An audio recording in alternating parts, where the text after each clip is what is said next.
In 1982, I had 3 kids. I had 2 boys, and I had a daughter called Dominique. And Dominique was, my only daughter. I worshipped her. And she became an actress. There was a restaurant called Ma Maison, a big, famous Hollywood restaurant. And the chef there, they had a romance. And he stalked her. She became frightened. She never told us he was abusive to her, and he killed her.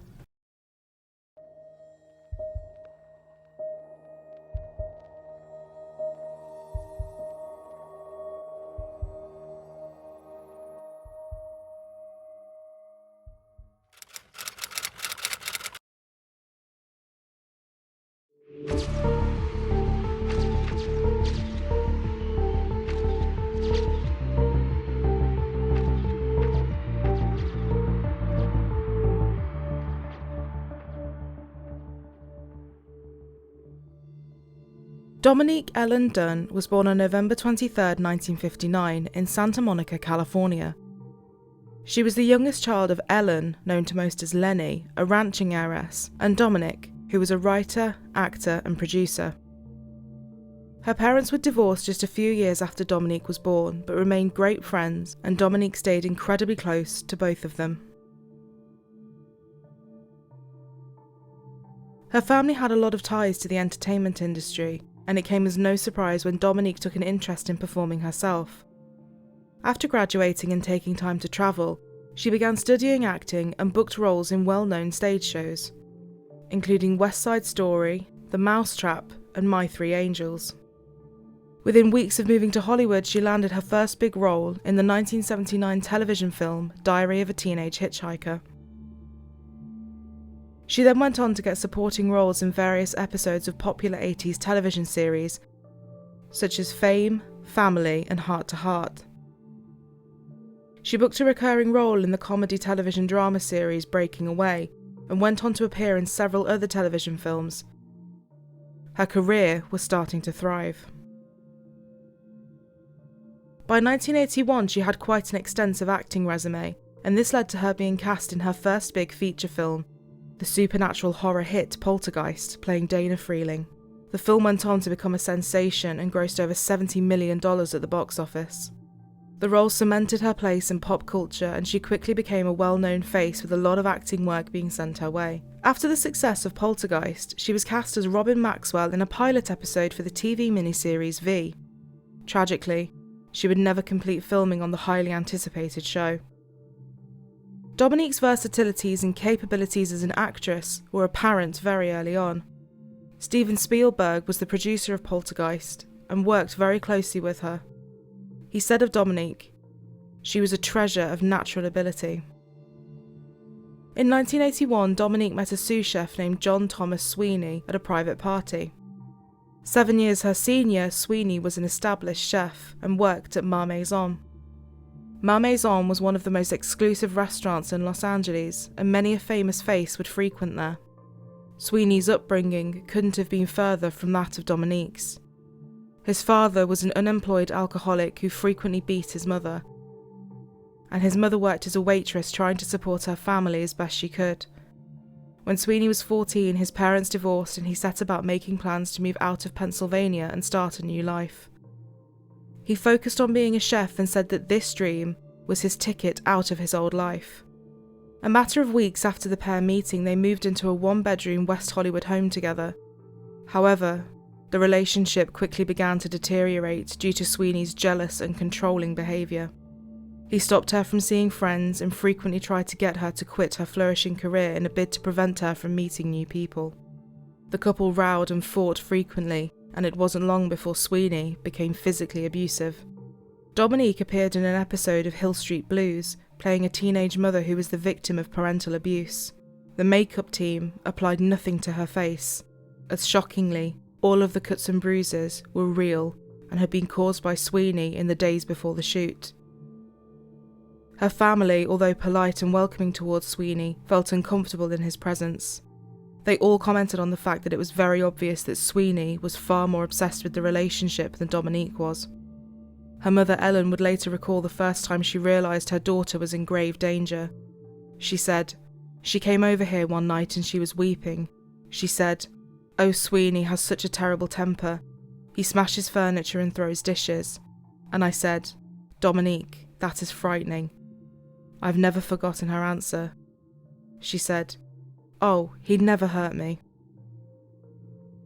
According to a source, in August 1982, Sweeney pulled handfuls of her hair out by the roots.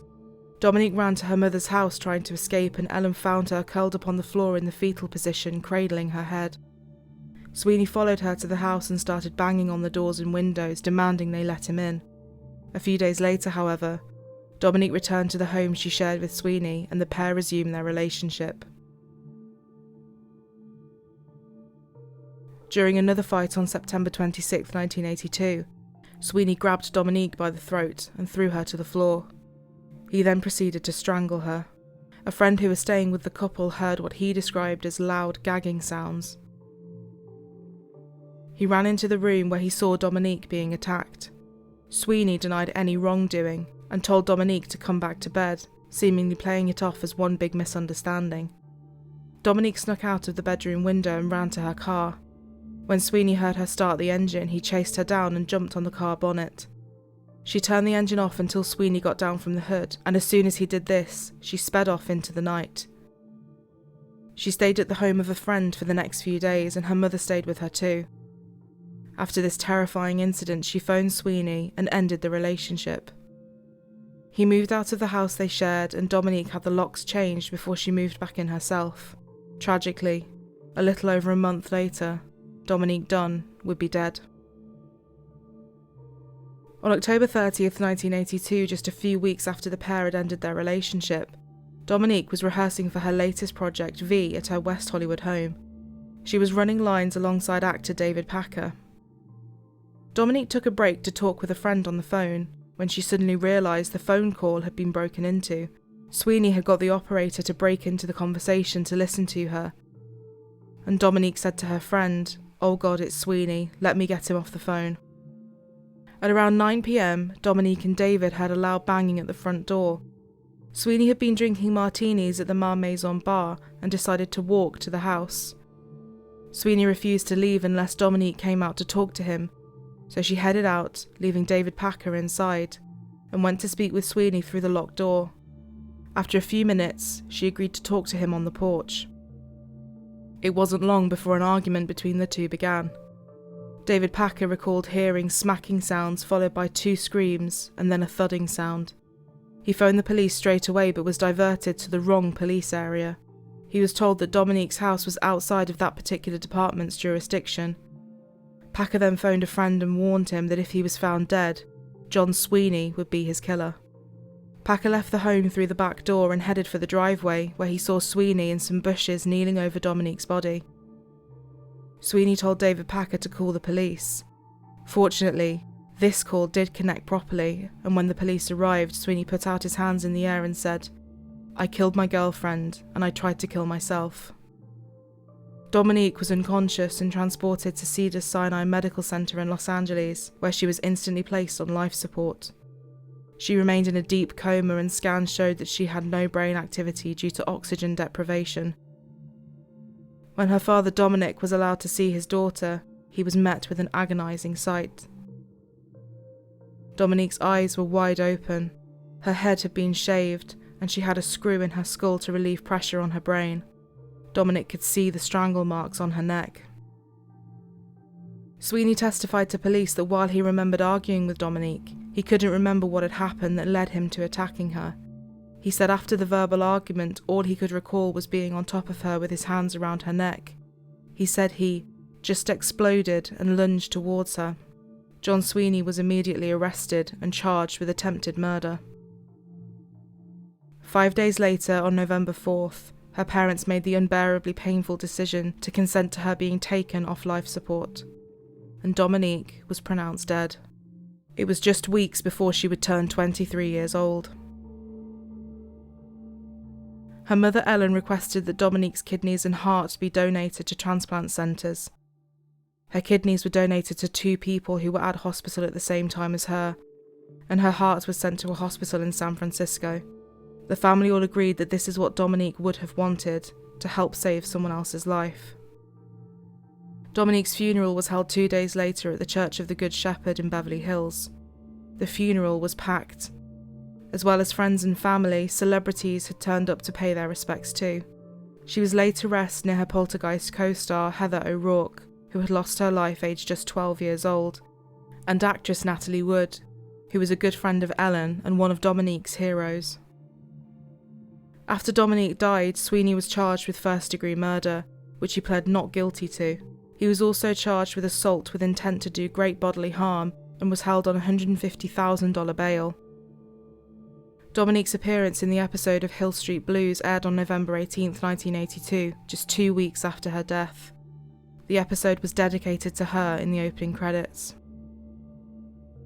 Sweeney's trial began in August of 1983 and was presided over by Judge Burton S. Katz. Little did anyone know this would go down in history as one of the most controversial trials. Sweeney took the stand in his own defence. Patrick Terrell, the owner of Ma Maison, described Sweeney as a very dependable young man and said he would personally obtain the best legal representation he could for him.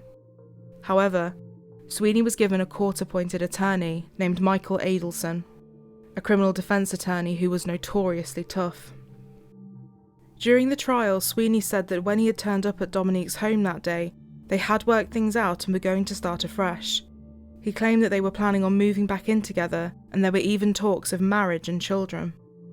He claimed that on the night of October 30th, Dominique Dunne had abruptly changed her mind about resuming the relationship, and that she had been lying to him and leading him on. At that point, Sweeney said he exploded and lunged at her. He still maintained that he had no recollection of attacking her, but stopped when he realised that she was no longer breathing. Sweeney said he had attempted to revive her by making her walk around the driveway, but she soon fell onto the floor. He then claimed he had tried to give her CPR, which caused her to vomit. Sweeney said that he too had vomited and ran inside the house and consumed 2 whole bottles of pills in an attempt to take his own life. The police disputed this and said there was no evidence to suggest this had actually happened. Sweeney said he then went back out to the driveway where Dominique was lying and lay down beside her. He said he had tried to help by pulling her tongue out of her throat, something he said he used to do for his epileptic father. Michael Adelson said that Sweeney's actions were not premeditated and that he had acted out of a crime of passion, which was provoked by Dominique's alleged lies about a reconciliation. Dominique's family strenuously denied these claims and said that she was well and truly done with their relationship. A letter written by Dominique addressed to Sweeney was read out. It said, "The whole thing has made me realise how scared I am of you, and I don't just mean physically. I'm afraid of the next time you are going to have another mood swing." Deputy Frank D'Amelio was the first officer to arrive on scene, and he testified that Sweeney said to him, "Man, I blew it. I killed her. I didn't think I'd choked her that hard, but I don't know. I just kept on choking her. I just lost my temper and blew it again." The medical examiner determined that she had been strangled for at least 3 minutes. Police and prosecutors quickly dismissed the heat of passion defence, as they believed that given the fact she was choked for at least 3 minutes, this left a lot of time for Sweeney to regain control of himself and stop what he was doing. But instead, he continued to carry out the vicious and prolonged attack. The prosecution called one of Sweeney's ex-girlfriends, Lillian Pierce, to the stand. At the request of Sweeney's legal team, Lillian did not testify in the jury's presence. Michael Adelson requested that Judge Katz rule her testimony inadmissible, as it was, in his words, prejudicial. Judge Katz granted this request, and the jury would never learn of Lillian's statements. Lillian said that she and Sweeney had dated on and off for around 3 years, and that he had assaulted her on 10 occasions. She said she had been hospitalised twice for her severe injuries. During one of these attacks, Lillian sustained a perforated eardrum, a collapsed lung, and a broken nose. During her testimony, Sweeney became so angry he jumped up from his seat and ran towards the door leading into the judge's chambers. He had to be subdued by 2 court bailiffs and 4 armed guards. After this outburst, they were forced to handcuff him to his chair. Through tears, he apologised, and Judge Katz accepted his words and said, "We know what a strain you are under, Mr. Sweeney," and moved on with the trial. Although Sweeney frequently cried, resulting in the trial being postponed until he was calm again, the Dunne family were told to show no emotion. At the behest of Adelson, Judge Katz stated, "If any member of the Dunne family cries out, rolls his eyes, exclaims in any way, he will be asked to leave the courtroom." As well as Lillian's testimony, Judge Katz refused to allow testimonies from both Dominique's friends and her mother Ellen. He ruled their statements about Sweeney's abuse as nothing more than hearsay. It was one devastating blow after another for Dominique's friends and family.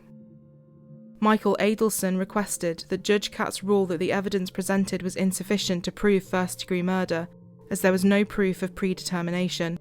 Judge Katz granted this request and instructed jurors they were only allowed to consider charges of either manslaughter or second-degree murder. Dominique's family were devastated. On September 21, 1983, after an arduous 8 days of deliberation, the jury found him guilty of the lesser charge of voluntary manslaughter. Sweeney was sat with his hands clasped around a Bible and nodded towards the jury as the verdict was read out. When Judge Katz told the jury they could leave as justice had been served, Dominique's father shouted, "Not for our family." Dominique accused Judge Katz of purposely withholding Lillian's testimony from the jury, which could have helped establish Sweeney's incredibly violent history with women.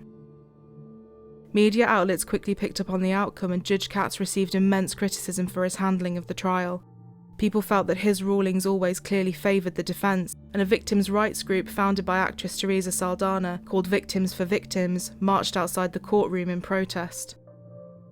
A local Los Angeles TV station did a poll, which saw Judge Katz voted 4th worst judge in Los Angeles County. In November, Sweeney was sentenced. He received 6 years in prison, which was the maximum penalty possible for the charge, and he would only serve 3.5 of those years. Dominique spoke at length about the trial and his feelings towards Judge Katz.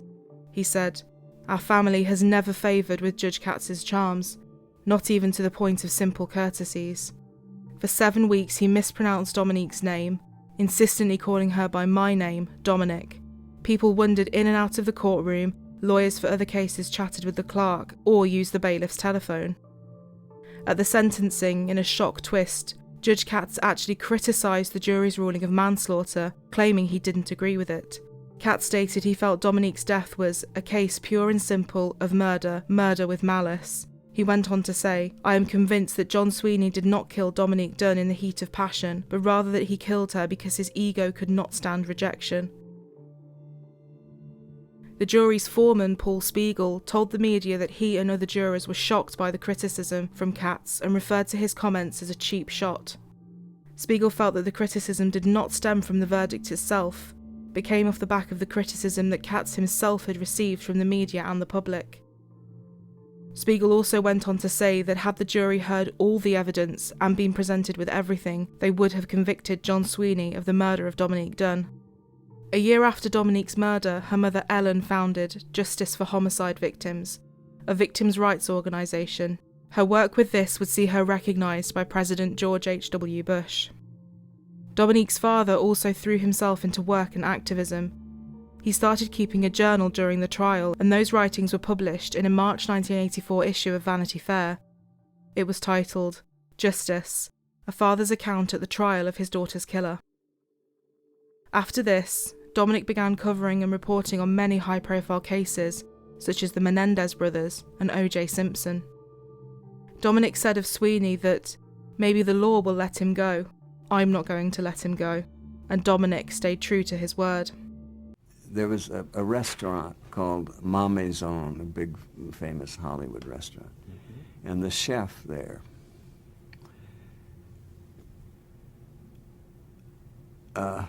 they had a romance. Yeah. And he stalked her. She became frightened. She never told us he was abusive to her, and he killed her. He killed her, and it was something that just changed the lives of all of us in my family, my wife, my 2 boys, me. Did you know the guy before this happened? Had you met him? Oh, yeah. Met him, and none of us liked him. And, you know, he thought it was because it was a class thing, that he was the whatever, and he thought we were this. And, but that wasn't why. It was There was something creepy about this guy. But women liked him. Did you try talking to Dominique about it? Well, no, we didn't know that he was abusive, you You see, didn't, okay. until it was too late. And How did her death change your career path? well, it changed everything. Just not my career path. It was just everything in my life changed. I mean, you know, things that have been important to me once weren't important to me anymore. Things that, everything changes. Everything, you know, when it's just such a jarring thing to your. We all got, I was divorced, and my wife and I were closer than we were at the most intimate part of our marriage. After his release from prison in 1987, Sweeney went straight back into working as a chef and was hired by the Chronicle, an upscale restaurant in Santa Monica. This job would not last long, however. Dominique's family started handing out flyers that said, "The food you ate tonight was cooked by the hands that killed Dominique Dunne." As the protests showed no sign of stopping, Sweeney left the Chronicle and fled the Los Angeles area. It wasn't until the mid-90s that the Dunne family would hear Sweeney's name again. Dominique was contacted by a doctor in Florida who had read his article in Vanity Fair. The doctor said that his daughter had gotten engaged to a chef named John Sweeney and wanted to know if it was the same man, which it was. Dominique's brother Griffin contacted the woman in an attempt to get her to break off the engagement. After this, Sweeney moved away from the area again, claiming he was being harassed. He changed his name to John Mora. Dominique Dunne admitted to having Sweeney followed and tracked and talked of this freely on an episode of CNN's Larry King Live. He said that the utter injustice of Sweeney's sentence drove him almost crazy. He spoke about a woman who was now in her 80s and who had been a member of the jury during Sweeney's trial. She had written to him expressing how sorry she was and that the verdict was bothering her and she needed to clear it up before she died. Dominique was incredibly touched by her words. After many years, her father said he didn't want to waste his life filled with anger and that he no longer wanted to spend every waking moment keeping tabs on Sweeney. The last that appears to be publicly known about John Mora is that he was residing in San Rafael, California, working as the director of food services for Smith Ranch Homes, a retirement community. Dominique's family worked tirelessly to keep her name and memory alive and to draw as much attention to their daughter's case as possible. Her brother Griffin still works with the Justice for Homicide Victims group. Her family's activism and constant fight for justice will never be forgotten. Dominique Dunne was a bright, gifted and warm-hearted 22-year-old. She was at the beginning of her life and undoubtedly had so much more to give and achieve. If you or anyone you know has been affected by the issues raised in today's episode surrounding domestic violence, I have left links and further resources in the description box below.